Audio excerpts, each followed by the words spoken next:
सोचिए, सुबह उठे, मोबाइल उठाया और स्क्रीन पर लिखा है no service, payment fail, access denied.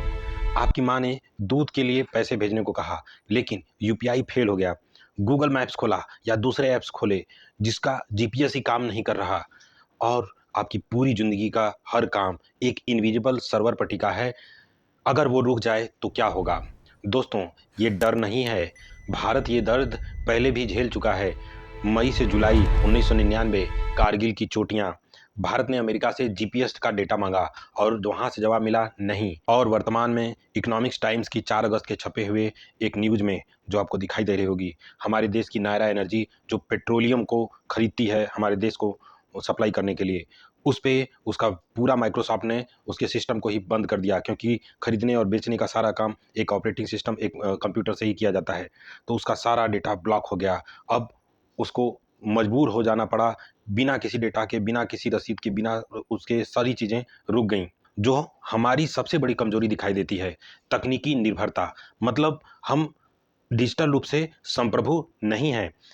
देखिए, तथ्य ये हैं कि अगर एक आम भारतीय की सुबह ऐसे थम सकती है, तो क्या सचमुच डिजिटल रूप से भारत हमारा आज़ाद है? लेकिन सवाल उठता है दोस्तों कि ये डर भारत का है या पूरी दुनिया इसी जाल में फंस चुकी है?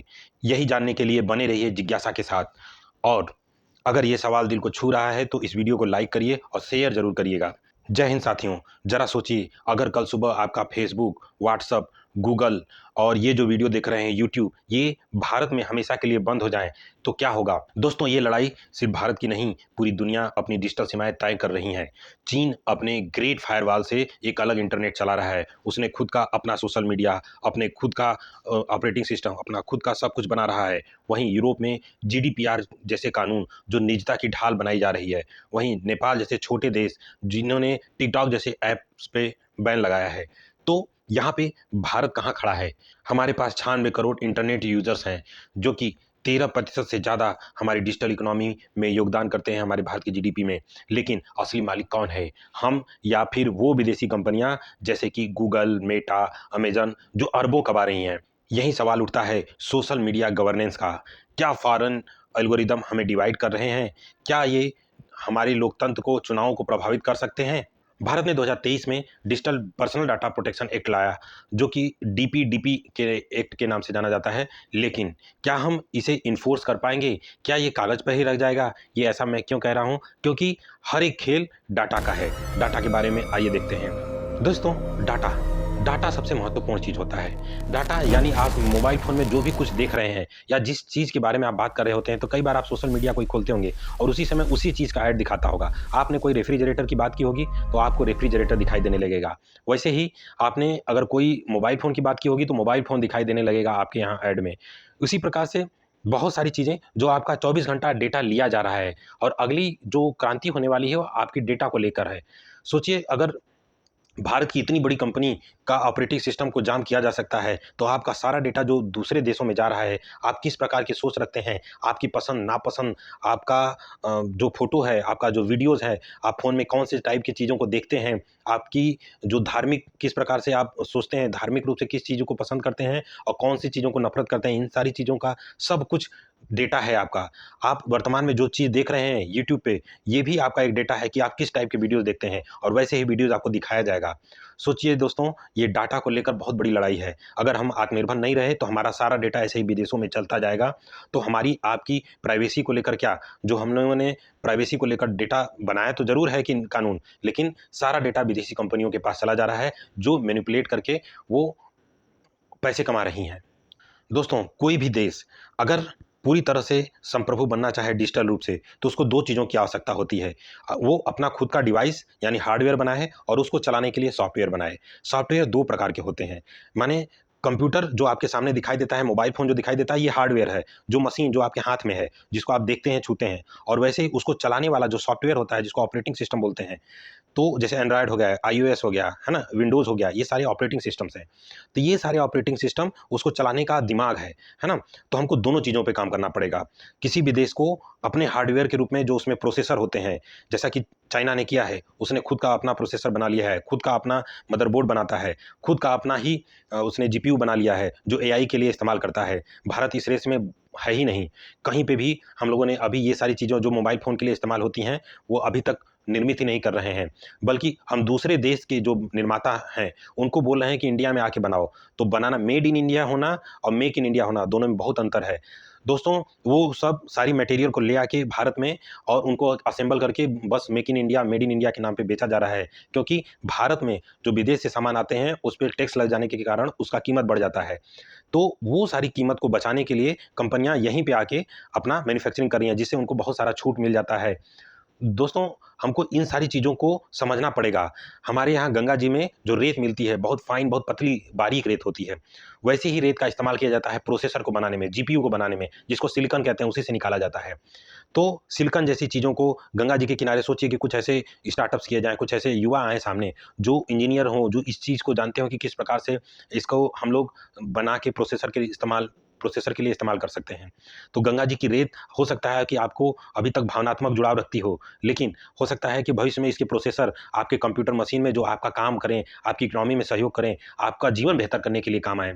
यही नहीं दोस्तों, इसके साथ-साथ हमको अपना खुद का ऑपरेटिंग सिस्टम भी डेवलप करना पड़ेगा और उस ऑपरेटिंग सिस्टम को निरंतर अपडेट करने लायक बनाना पड़ेगा। ऑपरेटिंग सिस्टम बनाने में बहुत सारी समस्याएँ होती हैं, क्योंकि बाइनरी अलग-अलग मशीन होने के कारण जो कंप्यूटर वाला होता है, जो 0 और 1 के हिसाब से काम करता है, तो उसके लिए अलग आर्किटेक्चर का प्रोसेसर होता है, उसको चलाने के लिए अलग टाइप का ऑपरेटिंग सिस्टम बनाना पड़ता है। उसी प्रकार से मोबाइल फ़ोन को चलाने के लिए अलग टाइप का ऑपरेटिंग सिस्टम बनाना पड़ता है, क्योंकि उसका प्रोसेसर अलग आर्किटेक्चर पे काम करता है।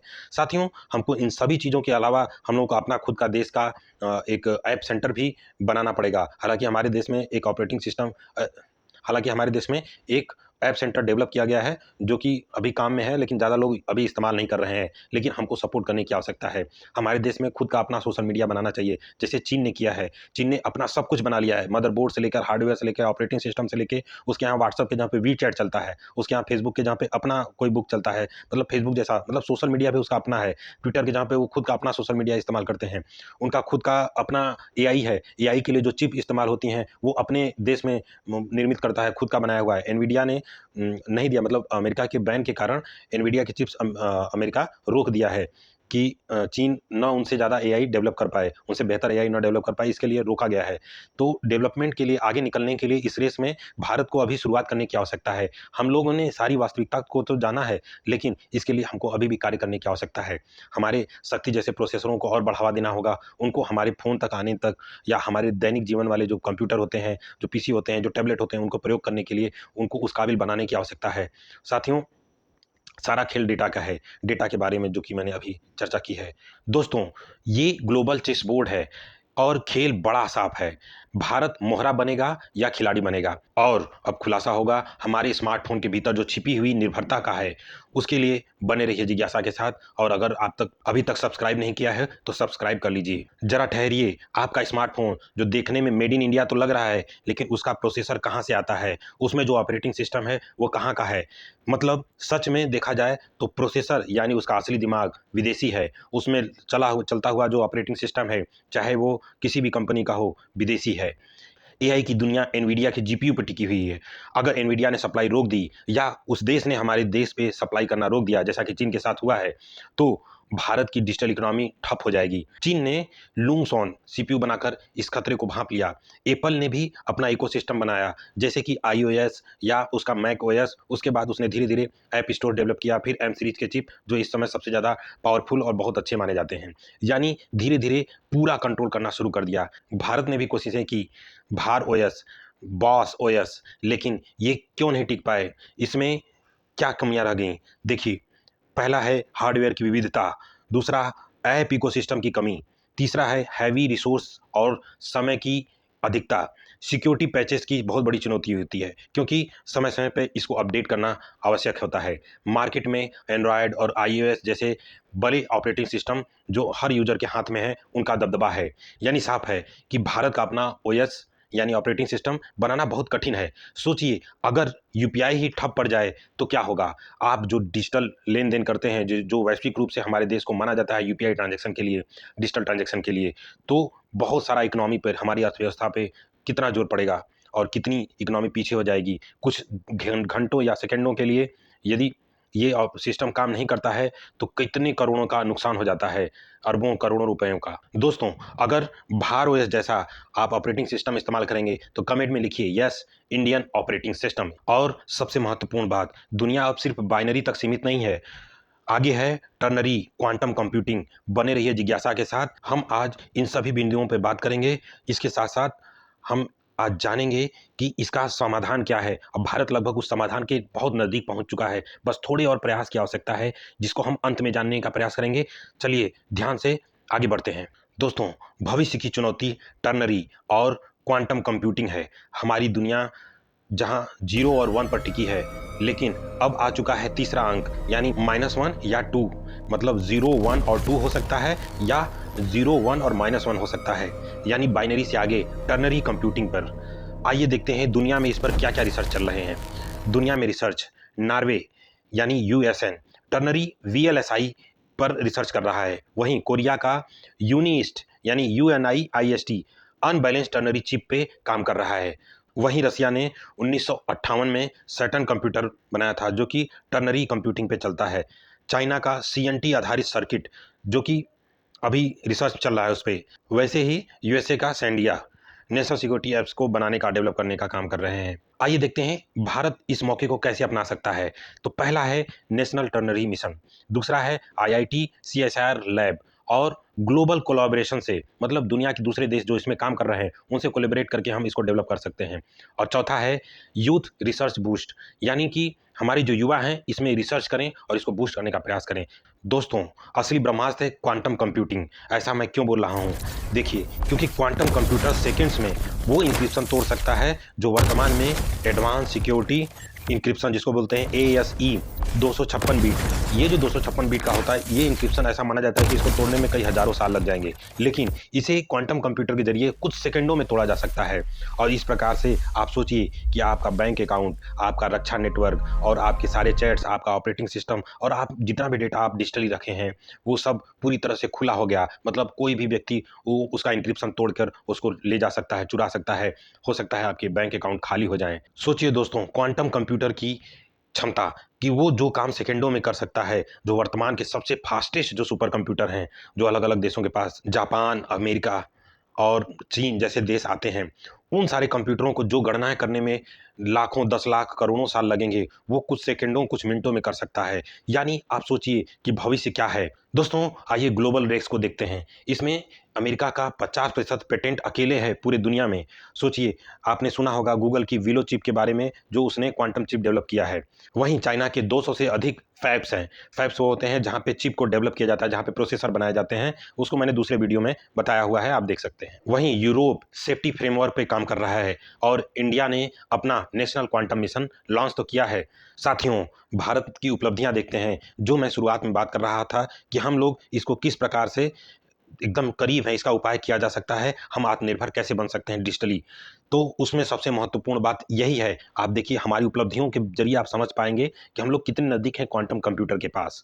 देखिए, DRDO और IIT दिल्ली ने QKD का विकास किया है, और जो कि इसका जो टेस्ट रहा है वो सफल रहा है। इसके लिए अलग से वीडियो मैंने बनाया था, और 3 साल पहले भी एक वीडियो बनाया था, QKD काम कैसे करता है। इसको बोलते हैं क्वांटम की डिस्ट्रीब्यूशन, है ना।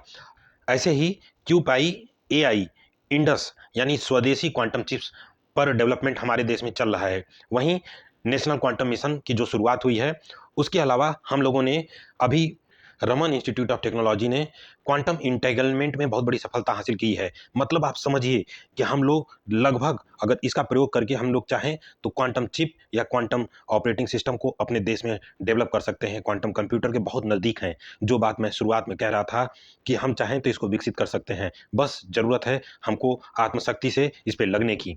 लेकिन सवाल ये है कि क्वांटम युग आएगा तो क्या भारत तैयार होगा दोस्तों, या फिर हमें नो सुनना पड़ेगा? अब ये सोचिए कि ये बात मैं क्यों बोल रहा हूँ। दोस्तों, ये बात इसलिए हो रही है क्योंकि अगर कोई देश पहले क्वांटम कंप्यूटर बना लेता है तो वो पूरी दुनिया का जितना भी इंक्रिप्शन है, जितना भी डेटा है, जिसको मैंने बताया था कि ASE 256 बिट, उसको भी ब्रेक कर देगा। इससे पूरे देश पूरी तरह से बिना सिक्योरिटी के हो जाएंगे। तो जिसके पास क्वांटम कंप्यूटर होगा वो उसको इस सिक्योरिटी, उस लेवल की सिक्योरिटी चाहिए होगी उसको रोकने के लिए।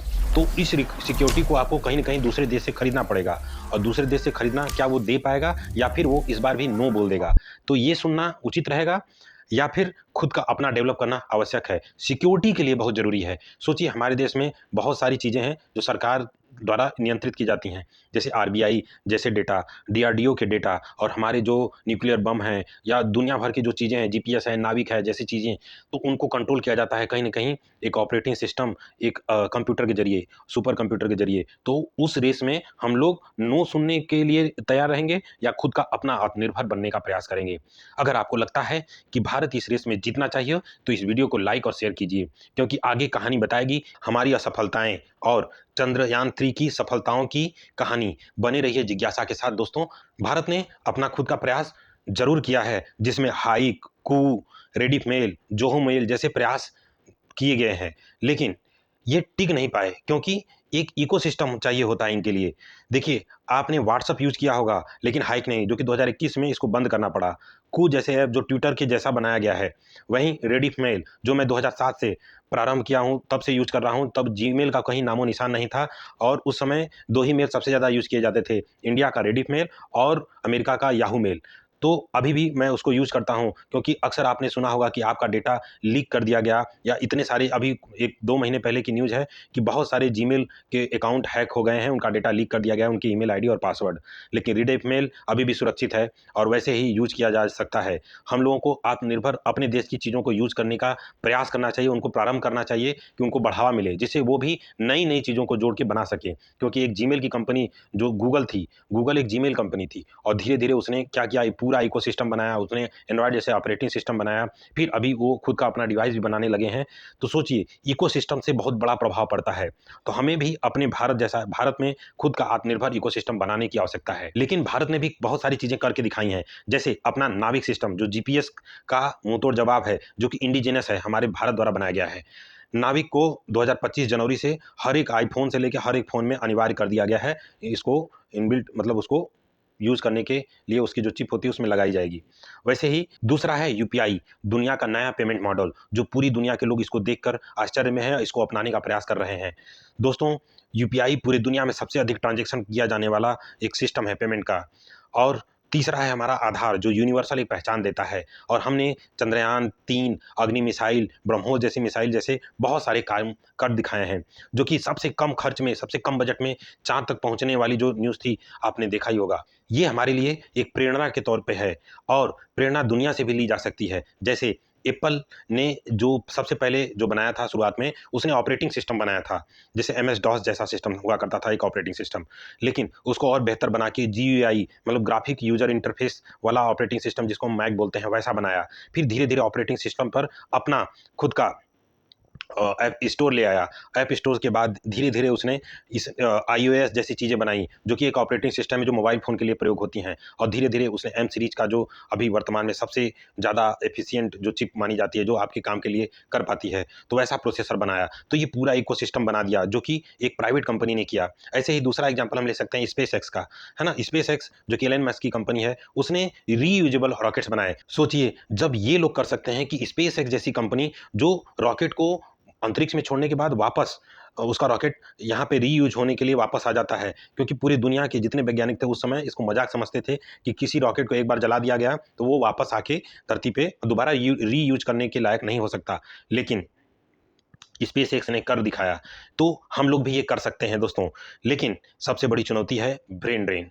ब्रेन ड्रेन से मतलब है हमारे देश के युवा जो तीव्र बुद्धि के होते हैं, जो वैज्ञानिक होते हैं, बहुत अच्छे अच्छे लोग, देख सकते हैं आप कि दुनिया की बड़ी बड़ी कंपनियों के CEO के तौर पे कार्य कर रहे हैं। हमारे देश में बहुत बड़ी बड़ी चीज़ें जो बनाने वाले वैज्ञानिक हैं, वो सारे दूसरे देशों में चले जाते हैं। लाखों युवा हैं जो विदेश चले जाते हैं। अगर यही हमारा प्रतिभाएं जो भारत में रह जाएं, तो हमारा जो भारत है डिजिटली सुपर पावर बन जाएगा, यानी हम आत्मनिर्भर बनने के बहुत नज़दीक हो जाएंगे। हमें ब्रेन ड्रेन को ब्रेन गेन में बदलना होगा। दोस्तों, अगर आप भी चाहते हैं कि ब्रेन गेन हो तो कमेंट में लिखिए इंडिया फर्स्ट। लेकिन असली सवाल अभी बाकी है, भारत किस राह पर चलेगा? चीन जैसा बंद किला बनाएगा या यूरोप जैसा मतलब बैलेंस मॉडल जो कि थोड़ा इंटरफेरेंस के हिसाब से हो, जो कानून के आधार पे उनको चलाया जाए। जैसे हमारे देश में जो परमिशन, जो सारी चीज़ें व्हाट्सएप को परमिटेड हैं, जबकि यूरोप में ये सारी चीज़ें उस पे बैन की गई हैं। या दुनिया को अपना इंडिया का खुद का मॉडल दिखाना चाहिए, अपना खुद का एक नया इंडियन मॉडल बनाना चाहिए। तो साथियों, डिजिटल संप्रभुता कोई लग्जरी नहीं है, ये हमारे राष्ट्रीय स्वाभिमान का सवाल है। ये लड़ाई 140 करोड़ भारतीयों की है। जब हम स्वदेशी ऐप्स अपनाते हैं, तब हम इनोवेशन यानी नवाचार को पूरी तरह से सपोर्ट करते हैं, तब हमारा डिजिटल स्वराज का किला बनता है। 1947 में हमें राजनीतिक आज़ादी मिली, अब वक्त है डिजिटल आज़ादी का। हर क्लिक, हर इनोवेशन हमें डिजिटल संप्रभुता की ओर ले जाएगा और यही है भारत का असली डिजिटल स्वराज। मैंने शुरुआत में जिस महत्वपूर्ण समाधान की बात की थी, दोस्तों हम लोग बहुत नज़दीक हैं क्वांटम कंप्यूटर के खोज के, क्योंकि हम लोगों ने क्वांटम इंटेंगलमेंट को समझ लिया है, उसको जान लिया है, जो कि मैंने बताया। तो ये सारी चीज़ों को अगर मिला के अगर हम अपना क्वांटम कंप्यूटर बनाएं, तो हम दूसरे देशों को एक्सपोर्ट करने लगेंगे, हमारी आत्मनिर्भरता बढ़ जाएगी। तो दोस्तों, आत्मनिर्भर बनने के लिए हमको सबसे पहले जिस पे ज़्यादा जोर लगाना चाहिए, जैसे अब आज के ज़माने में बैलगाड़ी से चलेंगे तो आप पीछे रह जाएंगे, आपको कहीं ना कहीं बुलेट ट्रेन तक जाना पड़ेगा, आपको एरोप्लेन से यात्रा करनी पड़ेगी। आप खुद नहीं बना पा रहे हैं तो किसी देश के साथ कोलेबोरेशन करके अपना खुद का बनाने का प्रयास करना चाहिए। हो सकता है कि कुछ समय लगे, लेकिन प्रारंभ करना बहुत आवश्यक है। अगर आप भी चाहते हैं कि भारत एक डिजिटल सुपर पावर बने, तो इसे लाइक, शेयर और सब्सक्राइब करना न भूलें। दोस्तों, जाते जाते आपके लिए एक छोटी सी कविता। ये बाइनरी का जाल नहीं, अब क्वांटम की तैयारी है। चिप हो अपनी, कोड हो अपना, ये अपनी खुददारी है। दोस्तों, जाते जाते जो दो प्रमुख न्यूज़ आई हैं जो इस वीडियो से शायद संबंध रखती हैं, कि इंडिया अपना खुद का एआई फ्रेमवर्क बनाने को है, जो कि 28 सितंबर को हमारे संसद में लाया जाने वाला है, जो कि हमारे अश्विनी वैष्णव जो आईटी मिनिस्टर हैं वो ले आने वाले हैं। इसके अलावा साइंटिस्टों ने एक मेजर ब्रेक थ्रू पाया है, जो कि अमेरिका और जापान, चाइना मिलके एक हाइड्रोजन बैटरी को निर्मित कर लिए हैं। तो फिर मिलते हैं अगले अंक में। दोस्तों, तब तक अपना ख्याल रखिए, हमारे चैनल को सब्सक्राइब जरूर करिएगा और आपको अगर हमारा प्रयास पसंद आए तो इसे शेयर करिएगा। ठीक है, मिलते हैं अगले वीडियो में। जय हिंद।